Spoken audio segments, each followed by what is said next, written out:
Imagine walking into an emergency room, maybe 10, 15 years from now. What's different? How are they figuring out what's wrong when, every single second counts? And maybe the big question is, are doctors still the ones calling all the shots? Or something else? Yeah. Well, something else helping out. Today, we're really going deep on this powerful force that looks set to completely reshape healthcare, and especially the fast-paced world of emergency medicine. And that force is, of course, artificial intelligence. Our conversation today is sparked by a really fascinating article. It's called The AI Future of Emergency Medicine, written by Dr. Robert J. Petrella. And our goal here is simple.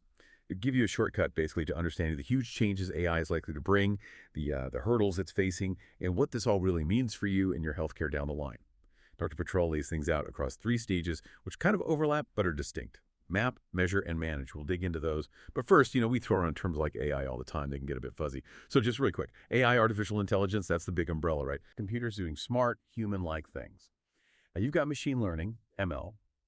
That's where the systems actually learn from data. They tune themselves, create their own rules almost, instead of just following pre-programmed ones. And deep learning, DL, that's a type of ML, uses these complex layered networks you hear about, neural networks. That's often DL. And finally, the ones everyone's talking about now. Large language models, LLMs. Think GPT, BARD, that sort of thing. They are a kind of deep learning, huge models that chew on language prompts and generate responses. Okay, so with that foundation, let's jump into Dr. Petrella's first stage, mapping. This is all about finding the problems and figuring out, okay, how could AI potentially solve this? And the article points out medicine's actually been doing this for a while already. For years, EDs have had these more traditional rule-based systems. Oh, yeah, clinical decision support.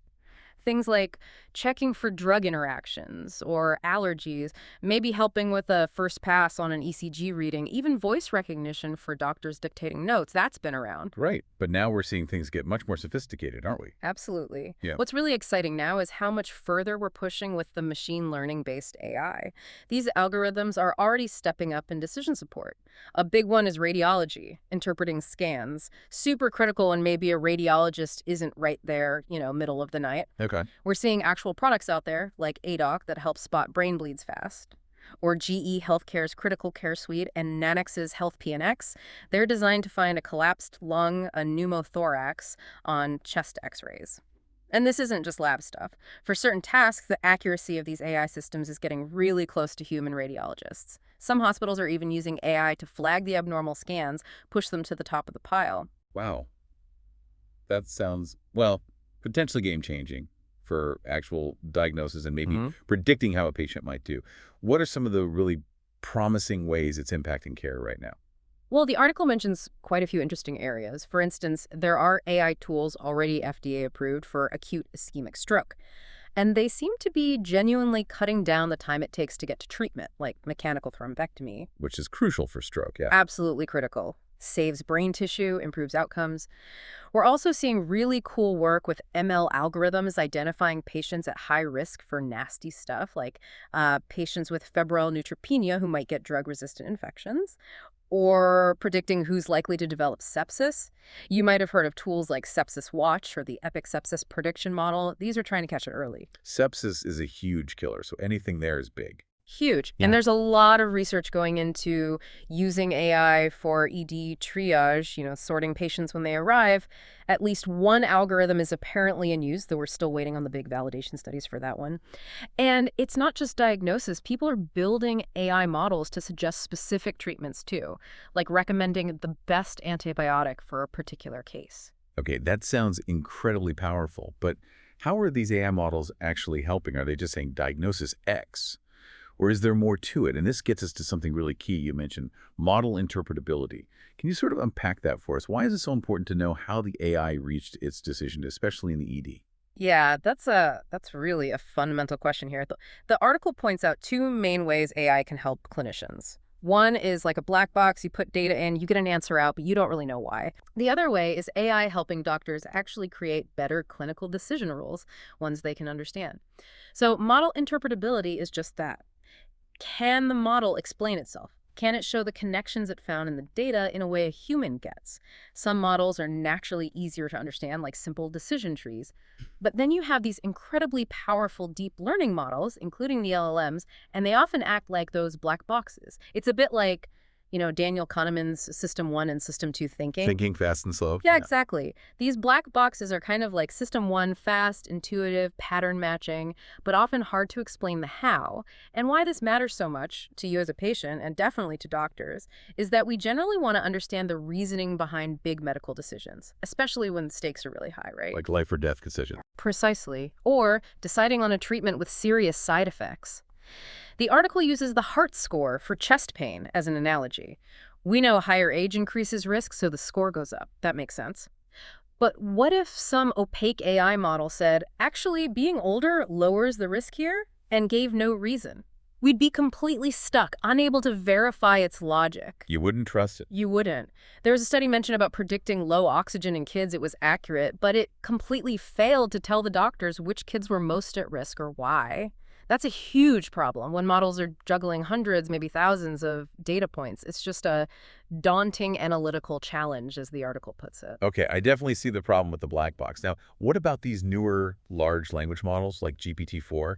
There's been a lot of buzz, maybe hope that they could sort of self-explain by just talking through their reasoning. Is that panning out? Are they solving the interpretability issue? Well, people are certainly looking into it. It's a really active research area, but honestly, the results so far are pretty mixed. Yeah, LLMs can generate text that looks like an explanation, but often those explanations are, well, frankly, implausible or inconsistent. They don't quite hold up. Plus, they have this known issue of hallucination, just making stuff up, or giving advice that's just plain wrong, medically speaking. Right, I've heard about hallucinations. Yeah. Not great in a medical context. Definitely not. There was a Stanford study mentioned that found the advice from GPT 3.5, and GPT 4 didn't really line up well with what their own expert human informatics teams recommended. So the takeaway is LLM use in emergency medicine is really, really early days. The article says only 9 published papers as of mid-2023. That number is going to explode, no doubt, but we're just starting. But, besides making decisions, there's maybe a third way AI could help here. Just summarizing existing medical knowledge relevant to a case, maybe pulling up differential diagnoses or treatment options for the doctor to consider. That seems less fraught with the black box issue. Okay, so we've explored the potential, the mapping stage. But like you said, just because something could work doesn't mean it does work in the chaos of a real emergency department. Which brings us squarely to the measurement stage, really proving these tools work for actual patients. Yeah, and this is where we hit what the article calls the AI chasm. It's this gap, sometimes a huge gap, between how well a model does in testing, using data it's familiar with, and how it performs out in the wild. Okay, the AI chasm. A classic example given is the EPIC sepsis prediction model. Lots of hospitals use it. But a big study in 2021 found it really didn't perform as well in practice as people had hoped. And the numbers really highlight this chasm. In 2021, researchers found over 19,000 AI studies related to clinical care.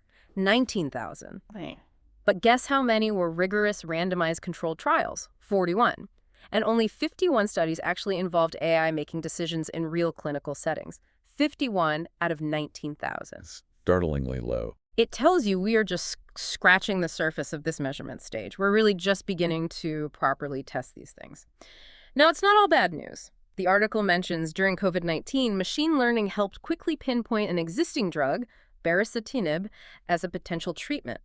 And that was later validated in trials, so it can happen. We just need way, way more of that rigorous real-world validation. And getting that validation seems incredibly hard, especially because of issues with the data itself, right? Yeah. What are the main roadblocks there? Oh, there are quite a few. First, just data fragmentation. Your medical info might be spread across different hospitals, clinics, labs. It's not all in one neat place. Right. Then there's data locality. An AI trained on patients in Boston might not work as well in, say, rural Montana. Different populations, different common conditions, maybe even different ways doctors practice. Data representation is another one. We just have less data available for certain groups, kids, for example, so AI might not be as well trained for them. That could lead to gaps or biases. Exactly. And speaking of bias, these models often learn from data created by humans, like radiology reports. If there were errors or ambiguities in those original reports, the AI learns those too. It inherits our mistakes, basically. That makes sense. And you mentioned bias itself being a major headache. A huge one. Think about genetic databases. They heavily overrepresent people of European descent. So AI trained on that might not work as well for people with different genetic backgrounds. The article had this really stark example from COVID-19 prediction models. One model learned that patients lying down were sicker. Lying down. Yeah. Why? Because it was trained partly on ICU data where patients are usually lying down. Now, that correlation is technically true in that data set, but it's completely useless, even misleading, for diagnosing someone walking into the ED. Wow, that's subtle but really problematic. Totally. And another subtle thing is sometimes the most important clue is just the doctor's gut feeling, their general impression that, the patient just looks terrible. Right, that experience factor. Yeah, but that stuff rarely gets systematically recorded in the electronic medical record, so how do you train an AI on it? You could try video recording patients, maybe, but then you run headfirst into massive privacy issues. And that brings us right to those broader privacy concerns. It's a minefield. Whose data gets used? Should people have to opt in? But if they do, does that skew the data? Do you pay people for data? What are the ethics there? These are enormous questions, and honestly, society hasn't figured them out yet. There are large data networks like PSORNet and ACT Network in the U.S. that pool data from millions of patients. They help tackle the fragmentation and locality problems, but they have different rules about privacy and security. The U.S. has generally been more hands-off about how companies use data compared to Europe, for example. Yeah. But big data breaches and now AI are forcing a rethink. We have IPE, of course, but only a handful of states have specific laws governing automated decision-making using personal data. So the rules are still being written. Very much so. But, the potential benefits of using large data sets for AI research are so huge, that might be the thing that ultimately pushes us to find solutions, better ways to anonymize data, maybe LLMs helping handle different data formats more easily. Necessity might drive invention here. Okay, so data, privacy, Yep. huge hurdles. But even if we figure those out, there's the whole regulatory piece. How do agencies like the FDA even approve something that can learn and change over time? That seems like another major challenge. It absolutely is. And the FDA has been dealing with medical software for decades, since like 1995, so they're not totally new to this. But the sheer pace and complexity of AI now, regulators are struggling to keep up. They actually tried this thing called a pre-certification program for digital health apps, trying to approve developers rather than every single app update, but it just didn't work. Innovation was moving too fast. Interesting. Think about those symptom checker apps you can get on your phone. They could be risky if they give bad advice, right?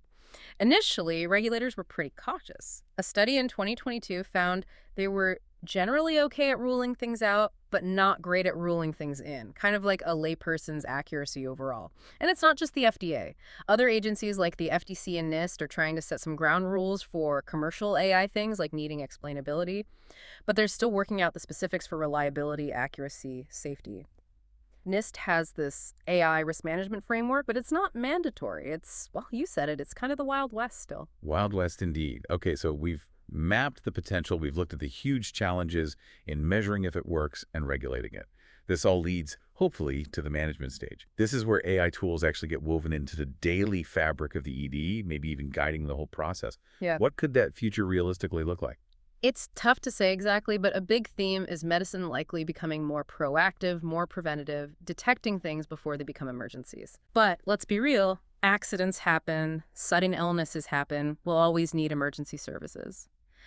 I picture a future with more embodied AI. Not just software, but AI built into robots, using computer vision, understanding speech, really interacting with the physical environment. Like robots helping at the bedside? Maybe performing diagnostics, assisting with procedures. It sounds sci-fi, but elements are already being developed. That's a compelling vision. Yeah. But getting there, Yeah. huge obstacles. You touched on legal issues earlier. That medico-legal question, who gets sued if an AI makes a mistake and hurts someone? The developer, the doctor who used it, the hospital. That is probably the biggest unanswered question right now, and it's holding things back. There's almost no case law to guide us. Traditionally, there's this idea of the learned intermediary, basically.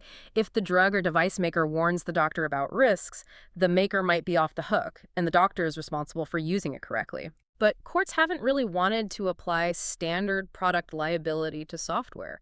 Is software a product? Is it a service? Is it speech? And the article makes a great point. Current laws might actually discourage doctors from using AI if it suggests something different from the standard guidelines, because that feels riskier legally. Which kind of defeats the purpose of personalized AI medicine. Exactly. So now there's a push.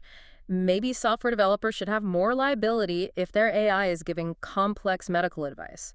It's a massive debate with huge implications for whether doctors and hospitals feel safe adopting these tools. Without clear rules of the road, everyone's hesitant. Yeah, absolutely. And besides the legal fog, what about just the practical nuts and bolts challenges of using AI in the ED? The time pressure must be immense. Oh, incredible pressure. You need answers now.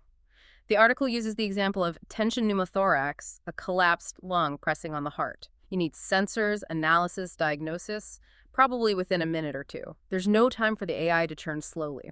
And ED clinicians have to trust that AI recommendation instantly. It's not like an oncology meeting where a tumor board can discuss a complex case for an hour. In the ED, you often have to act immediately based on the information you have. That requires immense trust in the AI's speed and accuracy. And even if an AI is accurate when it's first deployed, does it stay accurate? You mentioned model drift. Right, AI aging. It's a real thing. The world changes. Patient demographics shift, diseases evolve. Think about new virus strains or even just how medicine is practiced changes. The example given was pre-COVID models for predicting hospital admissions or sepsis. When the pandemic hit, suddenly they started throwing up way more false alarms because the patient mix and symptoms were totally different. So the models got out of date. Exactly. They need updating, retraining. But a lot of these AI tools are proprietary, black boxes sold by companies. The hospital might not have much control over updates. This is where open source AI development could be really helpful, letting hospitals maybe tweak and retrain models more often using their own local current data. This keeps circling back to that black box problem, doesn't it? Uh-huh. And maybe a deeper question about AI's actual reasoning skills. Yeah. You mentioned common sense earlier, like knowing someone with 2 broken arms can't use crutches. That seems basic to us, but hard for AI. It really is. Deep learning is fantastic at that System 1 pattern recognition. Boom, recognize that face, spot that anomaly on the scan. But System 2, thinking slow, logical, analytical reasoning, the kind you need for scientific discovery or complex planning, that's still a major challenge for AI. Now, modern LLMs like GPT-4 show some reasoning ability. I mean, scoring in the 88th percentile on the LSAT is nothing to sneeze at. No kidding. But it's still brittle, especially with common sense stuff. It seems like they're mimicking reasoning based on statistical patterns and the vast amounts of text they were trained on, rather than truly understanding logical rules. If they get better at genuine reasoning, maybe they could explain themselves better too. But this leads to this almost philosophical question, right? There's this mathematical idea, the universal approximation theorem, that basically says a complex enough neural network can, in theory, learn to predict almost anything accurately if you give it enough data. So, if an AI could tell you, with incredible accuracy, the absolute best course of action, does it really matter if we don't fully understand how it figured that out? That's a tough one. What do you think? Well, right now, today. Patients and doctors are generally not okay with a machine making critical decisions without a human involved, and without some understanding of the why. Interpretability feels essential, especially for high-stakes choices. But you could imagine a future, maybe decades from now, where we've just gotten used to AI recommendations being incredibly reliable, even if we can't fully follow the logic. Maybe trust could build over time, based purely on outcomes. It feels weird now, but maybe. Think about that trauma patient example again. AI says 78% survival with a chest tube, 33% without. But maybe the doctor's gut feeling, based on experience, was the opposite. Without a clear, verifiable explanation from the AI, that doctor is in a really difficult spot. Trust requires more than just a number. It requires some shared understanding, and that's the hurdle. It really is. So wrapping your head around all this, who or what is ultimately going to shape this future? Is it doctors, tech companies, patients? The article mentions the American Medical Association prefers augmented intelligence, not artificial, to stress the human remains central. Yeah, they emphasize AI assisting humans, not replacing them. But there's likely going to be a trade-off, right? Efficiency versus human control. If AI genuinely gets better and faster at certain tasks, it's natural that human involvement in those specific tasks might decrease. It's like the self-driving car analogy. If they become statistically much safer, maybe eventually human driving gets restricted in some areas. Okay, so what could that mean for jobs? Are there estimates? There are some pretty eye-opening ones. Goldman Sachs estimated something like 28% of tasks in healthcare are potentially exposed to AI automation. McKinsey got more specific. suggesting about a third of tasks done by doctors and nurses could potentially be automated. They figure this could free up maybe 12% of a physician's time, maybe 8% of a nurse practitioner's time. By 2030, that's a significant amount of time potentially shifted. Wow. So what's left for the clinician? Will they still be the final decision maker? I think so, yes. Especially for applying judgment to things outside standard guidelines, incorporating the patient's specific feelings, their values, their preferences. Dealing with brand new drugs or treatments AI hasn't seen much data on, or handling situations where a patient refuses a recommended procedure. That uniquely human element of care, understanding the person, not just the disease pattern. And there's this other intriguing, maybe slightly unnerving idea the article raises. If AI gets really good at predicting what works, even without explaining why, could our fundamental understanding of medicine actually fall behind our ability to treat things effectively? Huh. Prediction outpacing insight. Exactly. We already use some drugs, lithium, acetaminophen, even some anti-seizure meds like levetiracetam, where we don't fully understand their precise mechanisms of action, but we know they work. The article suggests maybe future breakthroughs will come from AI spotting patterns we just don't grasp initially. We might find solutions first and figure out the why later. It's a different way of doing science, potentially. Okay, so to kind of pull this all together from our deep dive today, we've seen the incredible potential AI has in emergency medicine, helping diagnose, treat, manage flow. But we've also seen the huge AI chasm, the gap, in real-world proof. We've wrestled with the black box problem and why understanding the why interpretability feels so crucial right now. We've also noted that LLMs, while exciting, are still very early stage and prone to errors in this context. And then there are these massive tangled challenges around liability, regulation, data privacy, and bias. It seems clear there's an unavoidable tension, this trade-off between relying on AI for efficiency and keeping the human clinician firmly in the loop. Definitely. So maybe the thought to leave you with as you mull this over is this. If AI reaches a point where it consistently provides better predictions, better treatment recommendations, leading to better outcomes, but it can't fully explain its reasoning in a way we grasp, will we, as a society, eventually make that trade? Will we choose optimized results over our deep-seated need for human understanding in medicine? And what does that choice, if we make it, imply about how we value knowledge versus outcomes in this coming digital age? It's something we'll all likely have to confront.